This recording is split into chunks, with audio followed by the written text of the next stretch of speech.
Jeudi 12 novembre 2020, les trotteurs ont rendez-vous sur l'hippodrome de Paris-Vincennes. La presse hippique de cette première synthèse recommande le 10, le 16, le 8, le 9, le 6, le 2, le 3 et le 11. En guise de tocard, on a le 14, pardon, autant pour moi le 4, 15, 5, 7, 13.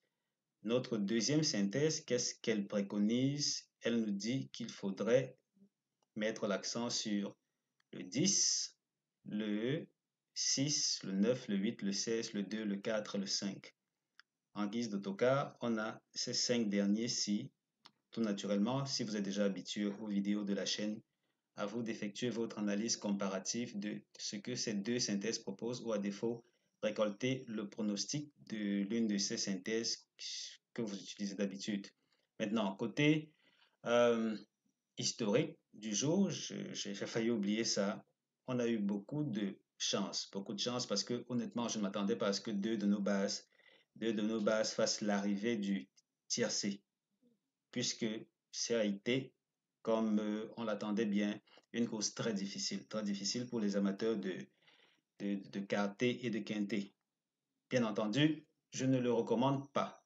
Si c'était votre truc, j'ai bon espoir que ça n'a pas dû être facile parce qu'on a eu de gros tocards. Mais côté couplet, tiercé, on a été récolter quelques beaux gains, comme à l'accoutumée depuis ces derniers jours, ces 3 derniers jours.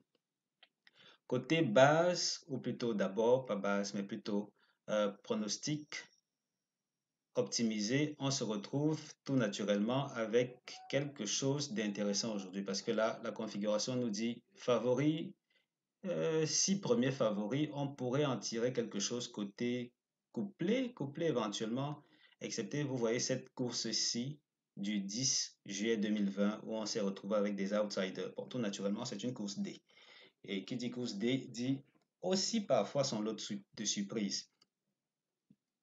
Côté rapport, il ne faut pas s'attendre à des miracles. C'est plus ou moins tranquille. C'est plus ou moins tranquille.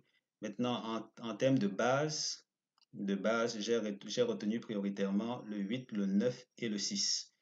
8, 9, 6, tel que vous voyez ici dans cette zone précisément là, on a 8, 9, 6. Ça se comporte plutôt bien pour ce qui est du couplet gagnant, qui sait. Si c'est bien le cas encore demain, on se retrouve avec quelque chose d'intéressant à se mettre sous la dent. Et une fois ceci dit, il se pourrait qu'on se retrouve avec euh, non, je crois que c'est tout. Je ne sais pas ce que j'ai ajouté d'autre pour cette vidéo, si ce n'est bonne chance pour votre jeu de ce jeudi et tout naturellement, euh, abonnez-vous à la chaîne si ça vous intéresse, si mes pronostics vous intéressent et rendez-vous sur mon site chevaldebase.com pour l'affichage complet de ces pronostics-ci et tout naturellement l'historique si jamais vous en êtes intéressé. Ceci dit, on se dit rendez-vous à la caisse.